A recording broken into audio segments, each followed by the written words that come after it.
Nessa aula, iremos abordar a análise bidimensional para as variáveis quantitativas.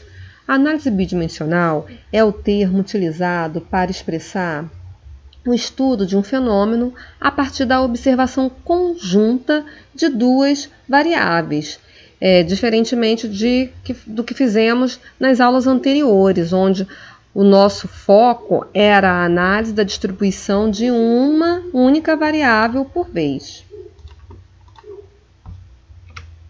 O objetivo da análise bidimensional é a investigação de como duas variáveis estão relacionadas e a avaliação do grau de dependência entre elas.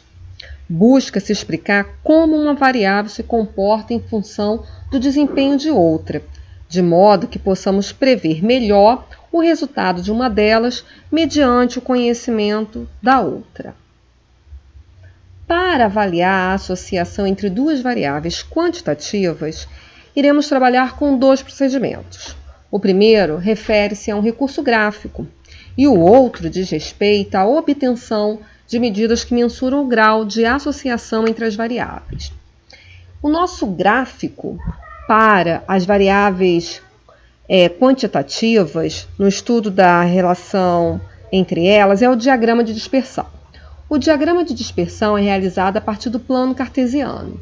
Em cada eixo, iremos especificar os valores de cada variável. Em seguida, iremos atribuir um ponto aos pares de valores x, y, y. Então, agora a gente não vai observar só x, y. Vamos observar para cada indivíduo um valor relativo à variável x e o valor também relativo à variável y para esse mesmo indivíduo. O exemplo a seguir ilustra o gráfico de dispersão para as variáveis peso e altura dos alunos da disciplina Estatística Básica. Nesse gráfico de dispersão das variáveis peso e altura, temos essa nuvem de pontos que é delimitada pelo eixo da variável altura e da variável peso. Cada indivíduo é representado por um ponto de acordo com seus respectivos valores, nessas variáveis observadas. À medida que eu observo um aumento na altura, eu também posso verificar um aumento na variável peso. Para a gente perceber melhor esse aspecto, vamos observar este indivíduo aqui selecionado. Ele possui um baixo valor de altura. E também percebemos que ele possui um baixo valor na variável de peso. Já esse outro indivíduo mais destacado, percebemos que ele tem um maior valor de altura e também um maior valor de peso. Um aspecto a ser observado no diagrama de dispersão é a forma como os pontos se aglomeram. Quanto mais próximo de uma reta esses pontos estiverem posicionados, mais forte será a associação linear entre as variáveis. À medida que os pontos se afastam desse padrão de aglomeração ao redor de uma reta, mais fraca será a associação linear entre as variáveis. No nosso exemplo, se traçarmos uma reta em cima desse plano, percebemos que há uma aglomeração razoável dos indivíduos ao redor dessa reta, sinalizando haver uma alta associação entre altura e peso. No geral, temos três tipos de padrões básicos a serem visualizados nos diagramas de dispersão. O primeiro é uma associação linear positiva, o segundo, uma associação linear negativa, ou ainda podemos observar uma ausência de associação linear. Na associação positiva, as duas variáveis variam no mesmo sentido, ou seja, quando os valores de uma aumentam ou diminuem, ocorre o mesmo com a outra variável. Dizemos que há uma associação crescente entre as variáveis. Já na associação negativa, as duas variáveis variam em sentido oposto, ou seja, quando os valores de uma aumentam, os valores da outra diminuem. Há uma associação decrescente entre as variáveis. Já na ausência de associação, teremos em nosso diagrama de dispersão os pontos distribuídos de forma aleatória no ponto. Não terei nenhum padrão próximo de aglomeração em torno de uma reta. Podemos assim perceber que na associação positiva tem uma reta crescente, na associação negativa os pontos estão aglomerados ao redor de uma reta decrescente, e quando há ausência de associação linear, eu percebo esse padrão de pontos aleatoriamente espalhados pelo plano. Tendo vista o diagrama de dispersão, passamos agora à obtenção de medidas que irão resumir esse aspecto entre as variáveis, esse aspecto de associação entre elas. Uma maneira de quantificar a associação entre duas variáveis quantitativas é obtida pelo cálculo da covariância e do coeficiente de correlação de Pearson. A covariância entre os valores das variáveis x e y é dada por essa expressão que aqui temos, né? Vamos fazer um somatório do produto de desvios de cada valor de x em relação à sua média e pelo desvios dos valores de cada y em relação à sua média. Após somarmos esses produtos de desvios, iremos dividir por n, ou, de uma maneira mais conveniente, podemos escrever que a covariância entre duas variáveis é obtida pela soma dos produtos entre as variáveis dividido por n, menos o produto entre as médias. A covariância ela mede o grau de associação linear entre as variáveis. Entretanto, ela é afetada pela escala na qual foram mensuradas as variáveis. Portanto, seus valores podem variar entre mais infinito entre menos e mais infinito, o que introduz uma dificuldade para a avaliação da magnitude do grau de associação. Para superar esse aspecto, iremos calcular o coeficiente de correlação linear de Pearson. O coeficiente de correlação linear de Pearson é uma medida adimensional, obtida a partir dos valores padronizados das variáveis. Então, a correlação entre x e y é dada pelo somatório desses produtos, desses valores aqui especificados, né? Eu vou pegar o desvio de cada valor em relação à sua média e dividir pelo seu desvio padrão. Faço isso para x, faço isso para y, somo e depois divido por n. Ou podemos expressar que a correlação entre duas variáveis será igual à covariância entre elas dividida pelo produto dos desvios padrões de cada variável. Uma maneira mais conveniente de calcular o coeficiente de correlação é obtida por essa expressão, na qual eu tenho, na primeira parcela, o somatório do produto entre as variáveis, de cada valor assumido pelas variáveis, subtraído pelo produto entre n, a média de x e a média de y, dividida por raiz quadrada de somatório de cada xi elevado ao quadrado, menos o produto entre n e a média ao quadrado, e o que eu fiz para x, vou repetir agora para y. Vou elevar cada y ao quadrado, somar, e dessa quantidade subtrair o produto entre n e a média de y ao quadrado. Essas parcelas que compõem a expressão do coeficiente de correlação são obtidas a partir de uma tabela auxiliar. O coeficiente de correlação linear de Pearson varia entre -1 e 1. Quanto mais próximo de 1, -1 e de 1, mais forte será a associação linear entre as variáveis. Quanto mais próximo a 0 estiver o coeficiente de correlação de Pearson, mais fraca será a associação entre essas variáveis. O sinal do coeficiente indica o tipo de associação. Quando é positivo, temos que as duas variáveis variam em mesmo sentido. Quando o sinal é negativo, as duas variáveis variam em sentido oposto. Em geral, costumamos usar essa tabelinha para classificar o coeficiente de correlação.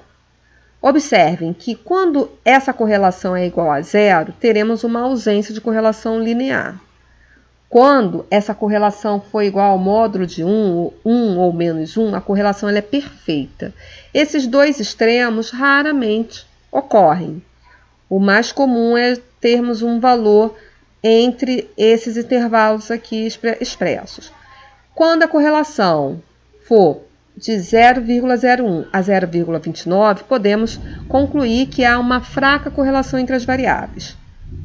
Quando a correlação for igual ao módulo de 0,30 a 0,59, dizemos que a correlação é moderada. E, finalmente, quando o coeficiente assume um valor entre o módulo de 0,60 a 0,99, temos uma forte correlação entre as variáveis. O coeficiente de correlação, ele possibilita a análise de dois aspectos. O primeiro é a natureza da associação, através do sinal do coeficiente, se positivo ou negativo, como essas variáveis estão relacionadas. Já o segundo aspecto diz respeito à intensidade da associação, que se observa através do tamanho do coeficiente. Quanto maior for o coeficiente, mais forte é essa associação. Quanto menor for o coeficiente, mais fraca é a associação entre as variáveis. Para o nosso exemplo de aplicação, iremos calcular o coeficiente de correlação entre duas variáveis, peso e altura, para 5 indivíduos. Então, temos aqui no quadro os 5 indivíduos e para cada indivíduo eu tenho valores de altura e peso. Repare, eu tenho aqui um quadro, com essas duas linhas, contendo 10 valores. Entretanto, eu só tenho 5 indivíduos, o meu N é igual a 5. Primeiramente, fiz o diagrama de dispersão para essas duas variáveis em relação a esse conjunto e percebo que os pontos, eles estão aglomerados ao redor de uma reta crescente. Então, já tem uma indicação que a relação entre essas duas variáveis é uma associação positiva. As variáveis variam em mesmo sentido. À medida que a altura aumenta, eu também percebo um aumento no peso. Então, eu já consigo aqui suspeitar que a associação é forte e positiva. Para calcular o coeficiente de correlação, o emprego dessa fórmula, eu vou utilizar uma tabela auxiliar para a obtenção dos meus somatórios. Então, a primeira etapa para calcular o coeficiente de correlação é fazer a tabela auxiliar. Botei aqui em cada coluna os itens que serão calculados e na linha cada indivíduo. Então, na primeira coluna, aqui reportado, eu tenho o valor da altura, depois do peso. Em seguida, vou elevar cada valor de x ao quadrado, para, posteriormente, elevar cada valor de y ao quadrado e, fechando a tabela auxiliar, eu irei fazer o produto entre cada valor de x e cada valor de y. Depois de ter feito essas operações para cada um dos meus 5 indivíduos, eu irei proceder ao somatório. E serão esses somatórios que eu reportarei na minha expressão do cálculo do coeficiente de correlação. Temos aqui, então, o somatório de cada xi elevado ao quadrado, o somatório de cada yi ao quadrado e, terminando a tabela, o somatório do produto entre cada valor de x e seu respectivo valor em y. Tendo feito a tabela, a segunda etapa consiste no cálculo das médias. Iremos já contar com a nossa tabela auxiliar para pegar o somatório de xi e o somatório de yi.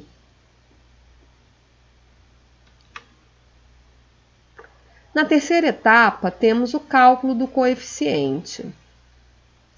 Lembrando que a correlação entre x e y é igual ao somatório do produto entre cada valor de x e seu respectivo y, menos o produto entre n, x barra e a média de y, dividido por raiz quadrada de somatório de xi ao quadrado menos o produto entre n e a média de x ao quadrado. O que eu fiz para x, vou repetir em y. Então, vou levar cada y ao quadrado, somar e subtrair dele o produto entre n e a média de y ao quadrado. Esses valores foram obtidos na minha tabela auxiliar. E atenção, ao resolver essas parcelas, reparem que eu coloquei um parênteses aqui para melhor organizar a minha resolução. Então, primeiro eu faço esse produto, no qual vou obter esse valor de 48.638. Em seguida, eu vou realizar o produto entre n e a média de x ao quadrado, faço o produto para depois subtrair do somatório de x ao quadrado. O que eu fiz para x, vou repetir para y, de tal forma que cada conchetes vai me fornecer o resultado em relação a x de 70 e em relação a y, eu vou obter o valor de 237,2. Faço esse produto, vou extrair a raiz, vou colocar no denominador aqui, logo abaixo, fiz a diferença aqui no numerador, reportei aqui igual a 122 e finalmente posso resolver essa divisão para obter o valor de 0,95 como coeficiente de correlação entre as duas variáveis. E finalmente posso concluir com a interpretação. A conclusão obtida pela análise gráfica foi confirmada pelo cálculo da medida de associação. O coeficiente de correlação de 0,95 indica que existe uma forte associação linear entre as variáveis altura e peso. Concluímos também que essa associação é positiva, pois o valor do coeficiente é positivo. Assim sendo, à medida que os valores de altura aumentam, os valores de peso também aumentam. Finalizamos então a nossa aula. Aproveite bem o seu tempo. Foco nos estudos e até a próxima, pessoal!